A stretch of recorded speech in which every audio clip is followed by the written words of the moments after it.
We wanted to do a video about how we make sure that our pigs stay in their enclosure.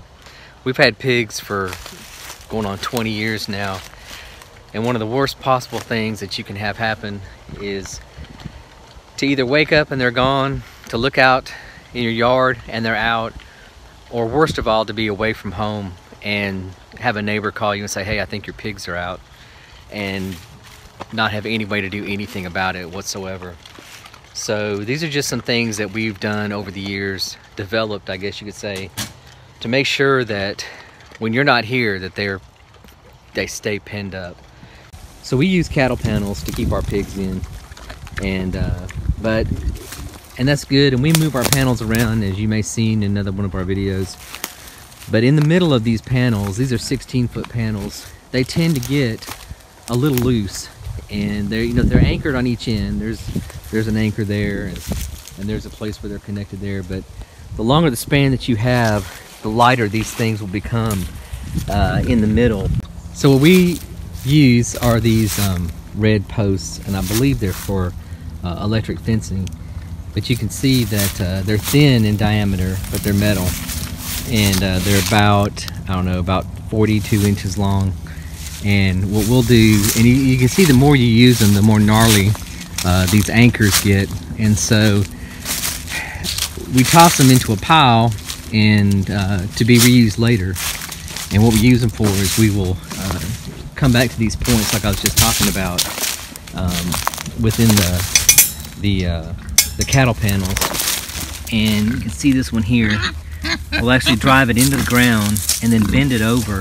And it takes a little bit of effort to do this, but if you've got like a handheld sledgehammer, it makes it a lot easier. Having two people makes it a lot easier. But when you bend these things over into one of these lines of steel there on the panels, it makes it hard even for them to pull up on the cattle panel.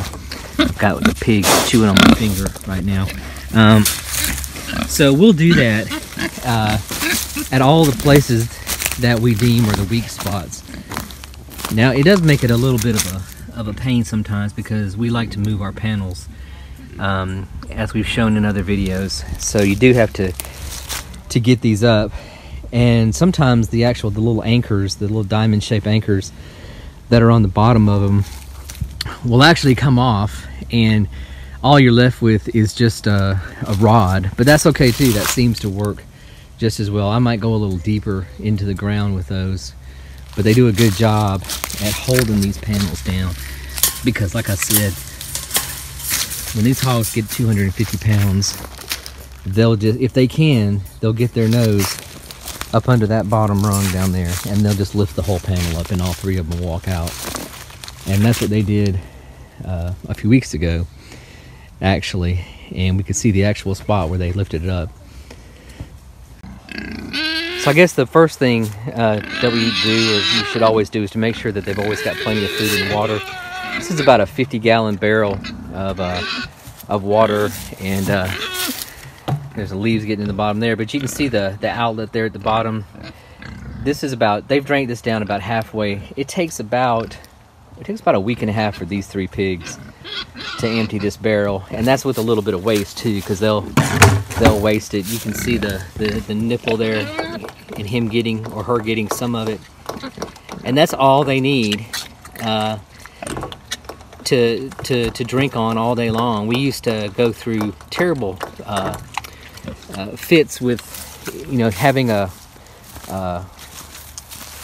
bowl like this, a large bowl, and having to keep fresh water in it every day for pigs. It's nearly impossible. And then of course, if you're going to be gone from home for 2-3 days, it's there's no way that they're going to keep that water clean or even full while you're gone. And then this is the feeder, and you can see we've got these things strapped with these ratchet straps, which may look like overkill, but if you've ever owned hogs, you'll know that it's not. So these are rated for 1,100 pounds, and believe me, even though this feeder here will hold about 3 full 50-pound bags of food, or 150 pounds, when these hogs get to be 250 pounds, they can lift it up and turn it over with ease. So food and water are huge. Making sure that they've got an ample supply, that they're in containers that you don't need to be coming out and checking every day, that you know we're not going to move when you're not here, and that will give them all that they need for while you're gone. Another thing that we actually have done before, because what you want to do is pigs will get bored easy, especially if you're not around, and when they get bored they tend to want to get out, and so you want to keep them where they're always occupied with something, and if that's not, you know, they'll spend a lot of time. We've just now opened up this huge area here for them because they're growing, and that'll keep them occupied rooting. But we've actually thrown like soccer balls or basketball in, and they will sit there and play with the thing, you know, for hours on end sometimes, and that will occupy them. But one of the things that we've started doing that really has helped a lot, and I don't know if you can see it on the ground there, but right before we're about to leave, and whether we're going to be gone for 6 hours or 12 hours or 2 days, and especially if it's real kind of iffy whether we're going to be able to get anybody to come out and watch them while we're gone, is I will buy a whole bag of whole corn, and this one you can see is from Tractor Supply. And so literally what you want to do is spread this stuff out in as wide of an area as you can, you know, preferably all over the area where they're currently residing. So that's, you know, that's not too bad, but you can see, you know, you could cover a huge area with this 50 pounds. The entire, now I kind of slung that in one place, but what you kind of want to do is spread it out over your entire enclosure, just where you have just as much of a scattered coverage as you can of this corn, because they will hunt, and they'll be finding that for days. I mean, 50 pounds of feed, even for these hogs, it'll take them 3, 4, 5 days to find all of that and eat it. And so as they're walking around and as they're getting bored, they're constantly finding these little golden nuggets of corn, and then they'll stop and they'll munch it, and then they'll find some more, and they'll also trample it underfoot, which means that it gets buried, which is good because hogs love to root. And so then the stuff that gets trampled, like you're seeing, this is already starting to, they start rooting that up, and then it's exciting for them because they think they found something underground, and then all three will come over and start rooting it up. But that's just kind of what we do to keep our pigs occupied, and it's worked for us. And it's good to, it gives you some peace of mind while you're out of town or whatever, that they're not out rooting around your neighbor's yard. Another thing I wanted to talk about is what to do when your pigs get out. And we've had this happen I don't know how many times over the years, but it's an awful feeling to get that phone call from somebody telling you that, hey, do you have pigs? I saw your pigs, I think, in my neighbor's yard. This happened to us just 2 days ago, and it always seems to happen when you're away from home, even for a few hours. But we got a call from our neighbor about a quarter of a mile away, and she said that our pigs were in her neighbor's yard rooting up, and the neighbor was out with a broom trying to sweep them away because she had never seen pigs before.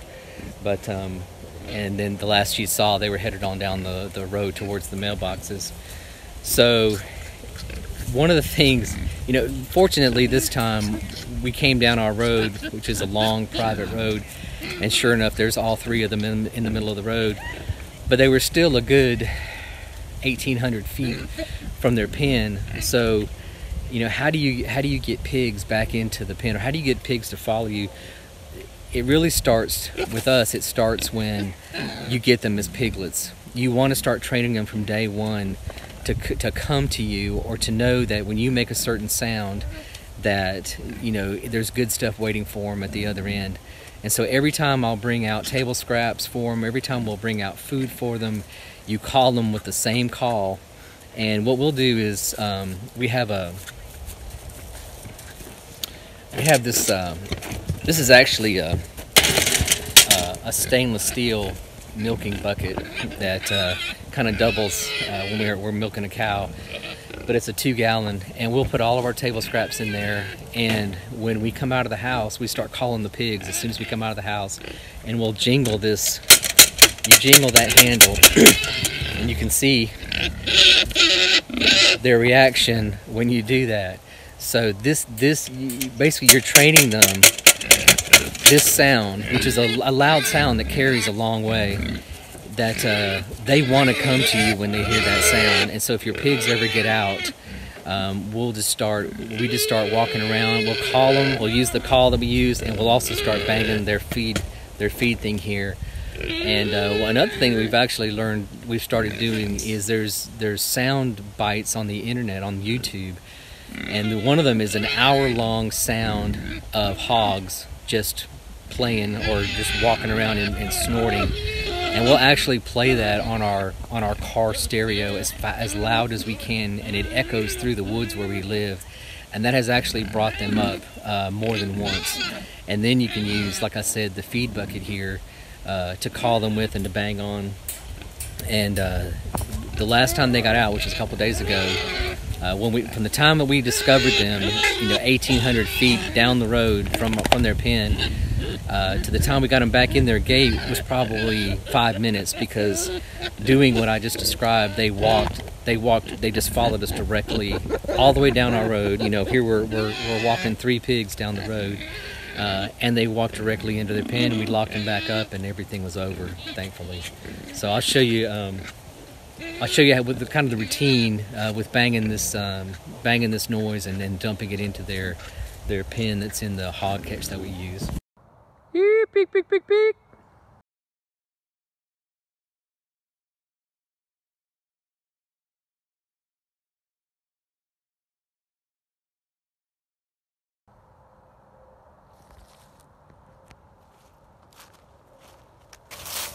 And as I get closer, they will run into that hog trap.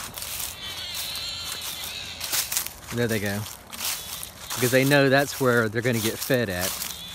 Whenever they hear that sound, that's where they go.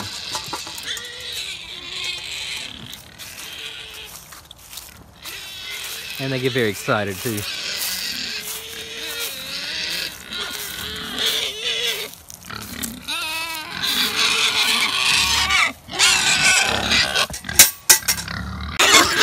This time all I've got is corn, but normally that thing will be full of table scraps, so they're probably going to be a little bit disappointed.